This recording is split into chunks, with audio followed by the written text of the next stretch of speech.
Olá, peregrinos, tudo bem? Hoje eu estava meditando numa palavra e fiz um devocional nesta seguinte palavra aqui, que está lá em Neemias, capítulo 1, versículo 3 e 4. E disseram-me os restantes que não foram levados para o cativeiro, lá na província estão em grande miséria e desprezo, e o muro de Jerusalém fendido e as suas portas queimadas a fogo. E sucedeu que, ouvindo eu essas palavras, assentei-me e chorei, e lamentei por alguns dias, e estive jejuando e orando perante o Deus dos céus. Amém? Neemias é no Antigo Testamento, né? Era um profeta. Ele viveu por volta de 445 a.C. E Neemias era muito forte, ele trabalhava nessa época, ele era muito forte, emocionalmente ele estava muito forte, né? Mas ele tinha uma coisa muito importante que era empatia, né? Então hoje eu quero falar sobre catalisar a dor, transformar o sofrimento, a tristeza em um propulsor, né? Que muitas vezes a gente está triste, está amargurado, está enfraquecido, até mesmo na fé, né? Não só as pessoas que não têm fé, mas as pessoas que têm fé também, às vezes se veem enfraquecidas.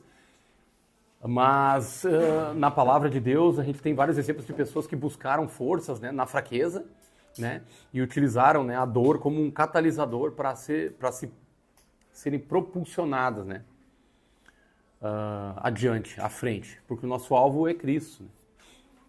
Então, o que aconteceu com Neemias? Neemias ele ficou sabendo lá do sofrimento, ele encontrou lá um povo que estava reconstruindo os muros e as portas de Jerusalém, lentamente, sofrendo, desorganizado, um povo que estava lá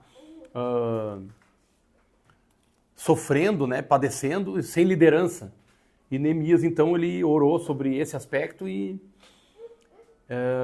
depois de ele receber as má notícias, né, sobre o estado dos muros de Jerusalém, ele reconheceu a santidade de Deus, pediu para ser ouvido, confessou o pecado do povo, ele como profeta, pediu ajuda específica para falar com o rei e pediu para o rei para ele ir lá e auxiliar na reconstrução de Jerusalém e do muro. E nós sabemos que uma profecia de Daniel está intimamente ligada, né? O início das semanas de Daniel está intimamente ligado à reconstrução desse muro pelo profeta Neemias. Então, essa passagem é muito interessante porque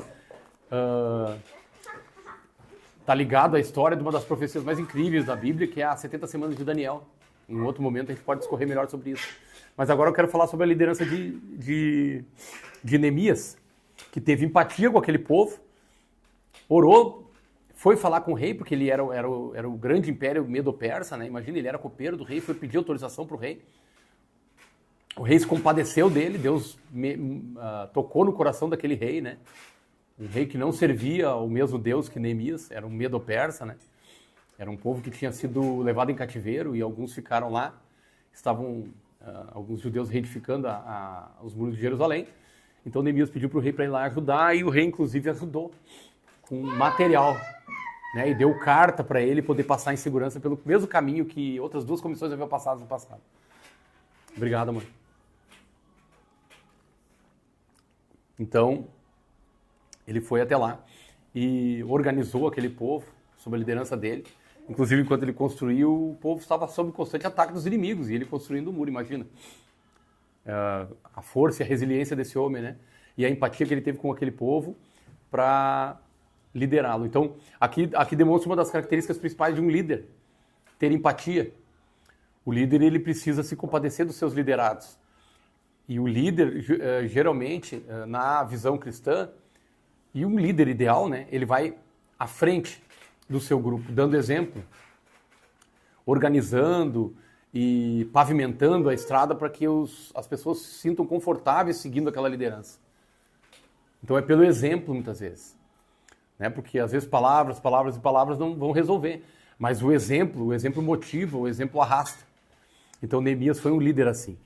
Né? E a aplicação pessoal dessa palavra para nós é que é comum a gente encontrar pessoas que são denominadas fortes, que parecem suportar toda e qualquer dor, mas também aquelas que parecem ser muito frágeis. Né? E Neemias foi uma dessas pessoas fortes, que auxiliou aquelas que estavam frágeis. Nós também podemos ser agentes catalisadores na vida das pessoas ao nosso redor.